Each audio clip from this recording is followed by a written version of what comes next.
tous dans notre émission L'Instant Bible. Aujourd'hui, nous allons explorer un thème fascinant, les signes et les miracles de Jésus dans l'Évangile de Jean.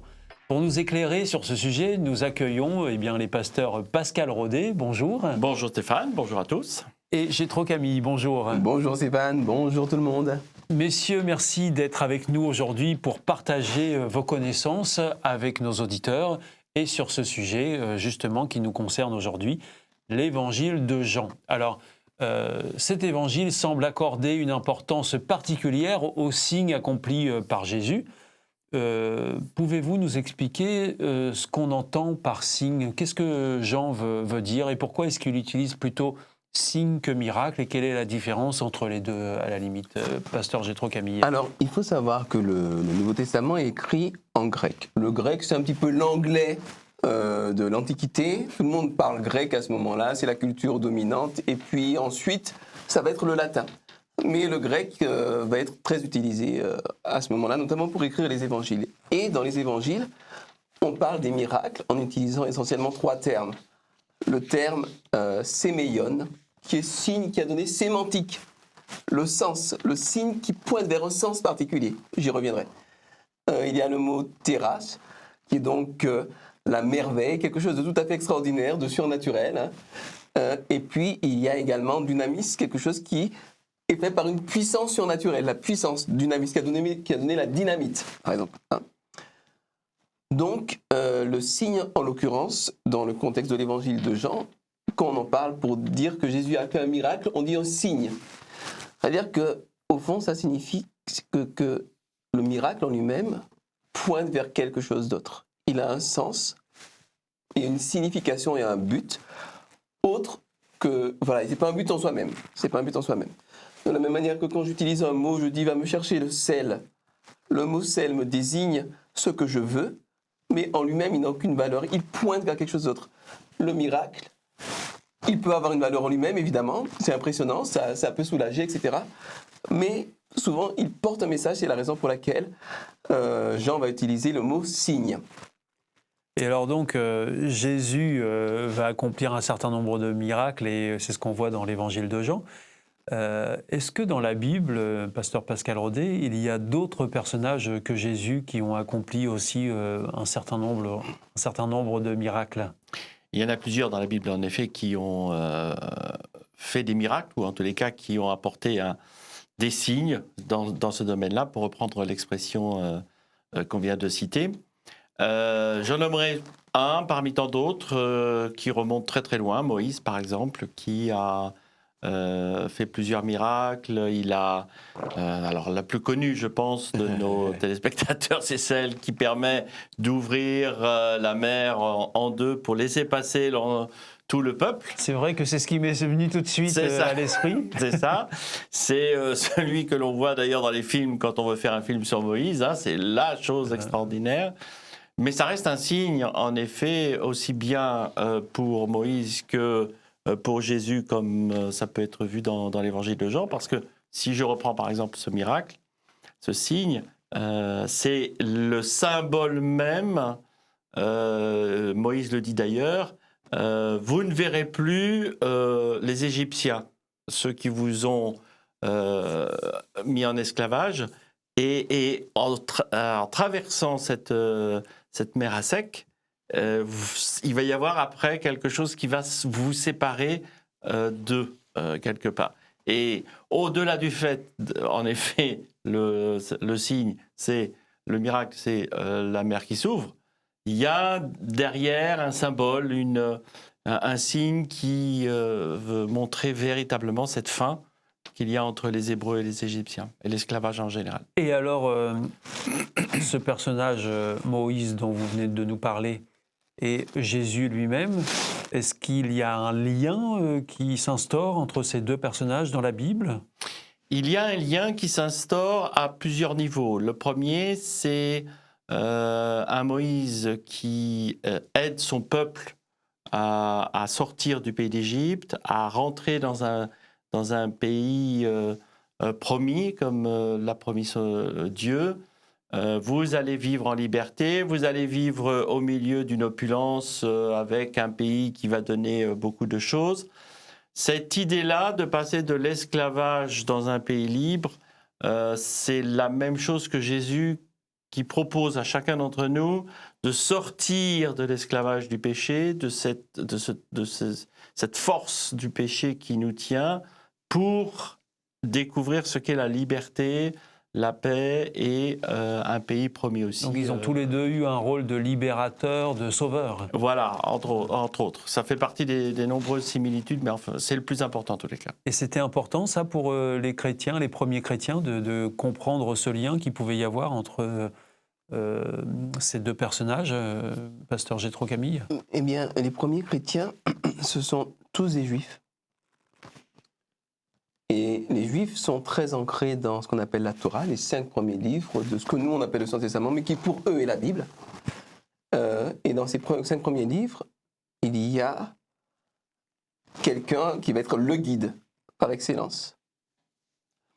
Et quand on va arriver à Jésus, finalement on va passer de ce qu'on appelle une économie de la loi, puisque dans la Torah il y a la loi, à une économie de la grâce, puisque Jésus apporte la grâce.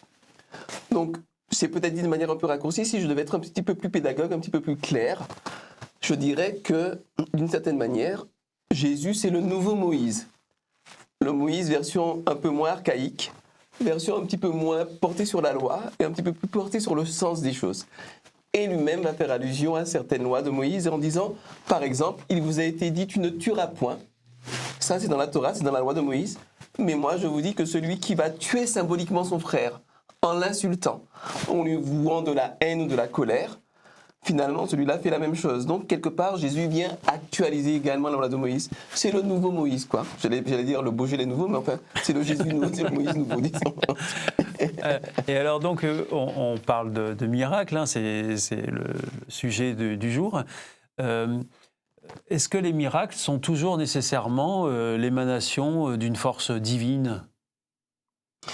Alors là, c'est une question qui est intéressante et qui nous demande de définir ce qu'est un miracle.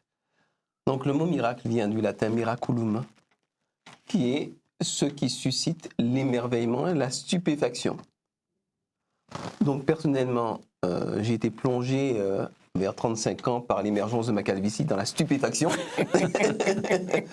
Pour autant, je ne vais pas parler de miracle. Mais je crois qu'il faut essayer de dire les choses comme on les comprend.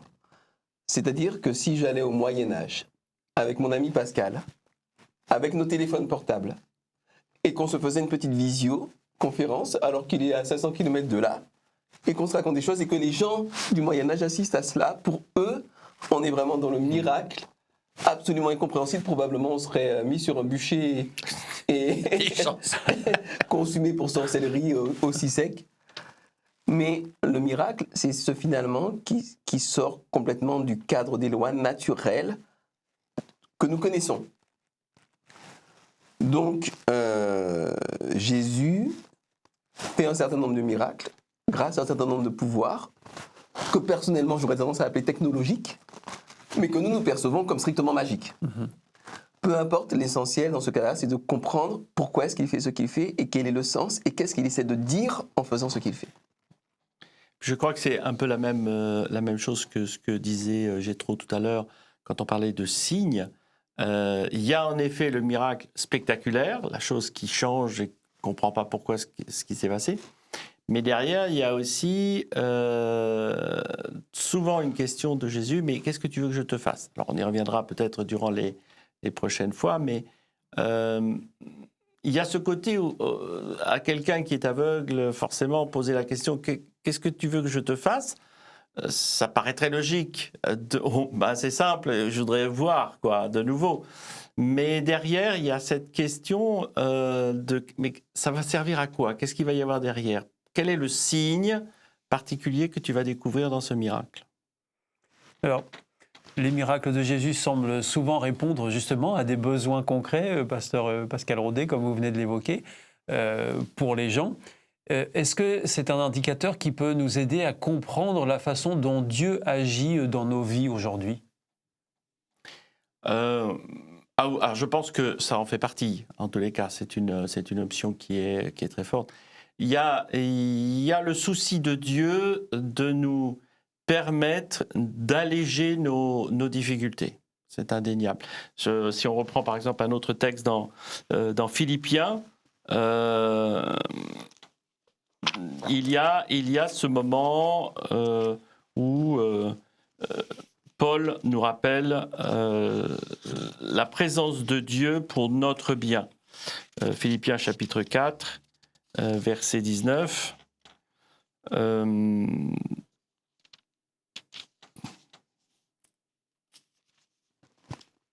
Faut que je sois sur la bonne...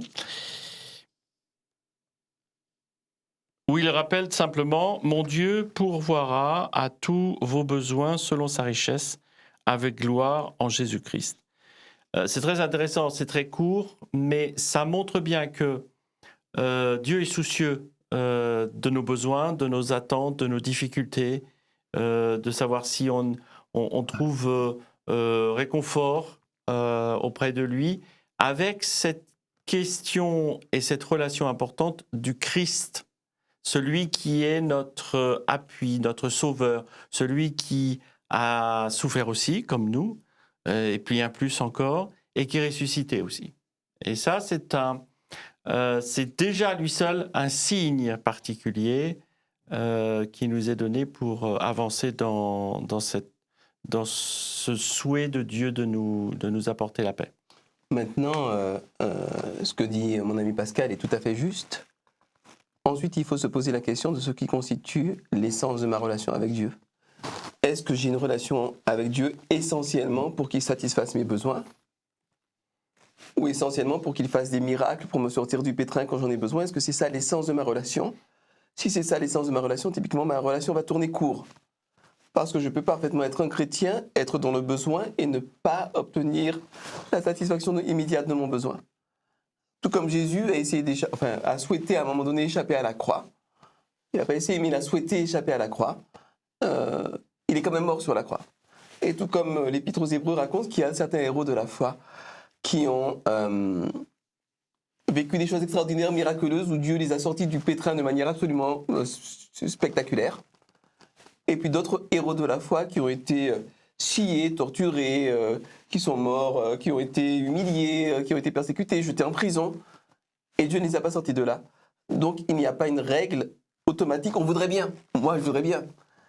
Mais elle n'existe pas, cette règle automatique où je suis un enfant de Dieu et donc je suis protégé de tout mal et Dieu envoie des rayons laser sur mes ennemis, enfin, je ne sais pas, fait apparaître des monstres de nourriture devant moi quand j'ai faim, etc. Ça ne marche pas comme ça.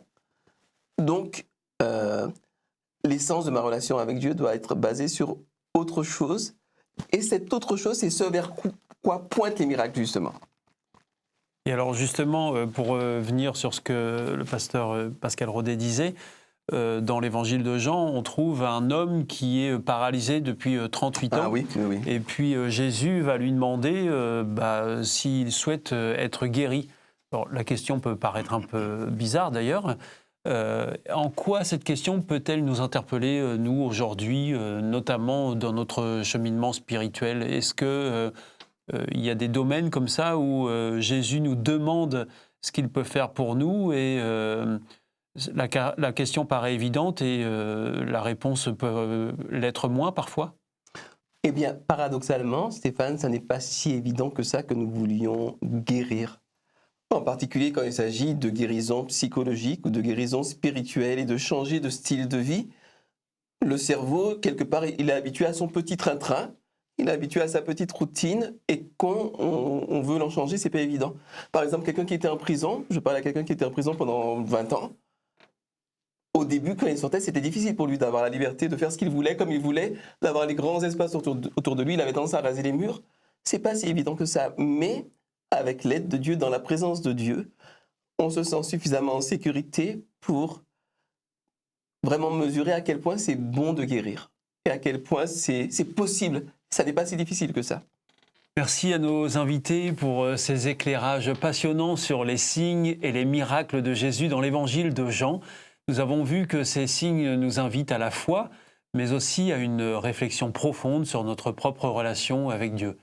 Il nous rappelle que Dieu se soucie de nos besoins concrets aussi et nous invite à une transformation intérieure.